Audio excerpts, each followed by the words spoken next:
So my early artistic influence is, for me, definitely was the graffiti scene going on in London. Obviously, I started graffiti when I was about 10 years old. Yeah, it takes over your whole thought process, man. Just this new thing that kind of takes you, and you kind of just completely become obsessed with it, and you're just going out painting, man. Yeah, that's kind of where my influence came from where I started. The first bit of graffiti I saw was on the Roley Way estate just in Kilburn. And that's kind of the area I kind of grew up in.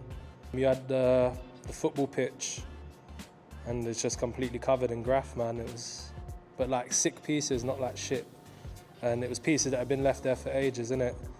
You had memorial pieces in there for a guy called Zero, a massive piece that said Street Life, another piece, The Untouchables. You had a diet piece in there. You had loads of pieces, man. And for years, that was kind of like my pit of where I was painting. Not many people painted there. When I was younger, it was a bit too dangerous for people just to turn up and paint. But if you was from the area, yeah, you kind of done your thing, and I was one of the only kids in the area that really took graff that serious, innit? When I was younger, I feel like everyone wrote. Even if they didn't take it serious, everyone had a tag or everyone graphed in a way. Nowadays, it's a bit different. I don't really see as many youngsters graphing like when I was younger. There'd be 30 of us going out painting or racking paint and that, innit, man? Just up to no good. My first tag was Twix. I used to completely take the piss in the area that I grew up in, man. I just done it everywhere. Get buffed, I'd do it again. Do it everywhere on the estate, on the local streets, everywhere in and around Kilburn. And that led to me getting letters from the local council, potentially gonna fine my mum because I was too young to get in trouble for it, innit? So we eventually had to evolve and change the tag. I knew I needed a tag that was not really, had been done by anyone before. And weeks and weeks racking my mind, and then I come across a name of a street in the local area. It was Abbotts, but obviously I've changed it to Abotz or Abotz.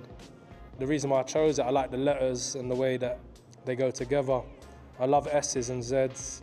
I like painting A's, B's, O's and T's. Easy letters for me to work with. And I like the sound of it. It's a unique word. Not many other people I've never heard of anyone else writing Abotz, you know what I mean? I've loved painting characters. I've been painting characters for years. Even from when I was young, when no one around me was doing characters, I'd be trying to do characters. The characters kind of evolved maybe in the last 5 years more when I tried to take the art side a bit more seriously, innit?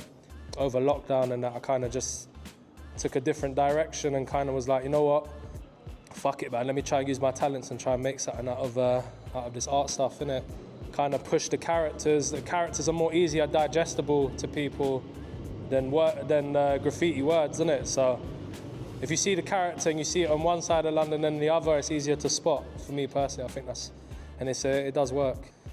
So the character I've painted on the wall behind me, it kind of just started from maybe a couple of years back. It's got like influence from like nostalgic cartoons and that, and then with my own twist, and you kind of come up with your own thing and make this little character that you kind of have your thing now. That's your stamp, innit, that you put around. Obviously, I put the pound sign on the eye. It's not because I'm money obsessed, it's because we're a bit money brainwashed in society. Obviously, living in the UK, living mostly anywhere in the world nowadays, we chase the pound, innit? Chase the dollar, whatever it is where you're from. Yeah, we just live in this consumer society that money seems to be everything we see. Even though it's not the most important thing, it definitely isn't. It is definitely important, but we're just a bit brainwashed by it, man. And that's what the characters kind of represent. Graffiti means a lot to me, man. And graffiti's this culture, subculture that not everyone's gonna understand unless they was a part of it or they do it, you know what I mean? So not everyone I know even understands, you know what I mean? I go out and paint or I do what I'm doing, and you've got your friends that do it, and it's just this little subculture not everyone gets, but when you're in it, it's very special, isn't it? For me, painting is I could go deep in that, but it's not really like that for me, man. I think for me, I guess when you're painting, all the noise turns off, innit? Do you know what I mean? Like, from day-to-day life. For me, painting, I like getting better. When I do something and then 6 months later you try it again and you're getting better and better, that's kind of my drive. I don't know. I think if you got that creative streak in you or something, man, you're gonna find it fun, you know what I mean? Creating something.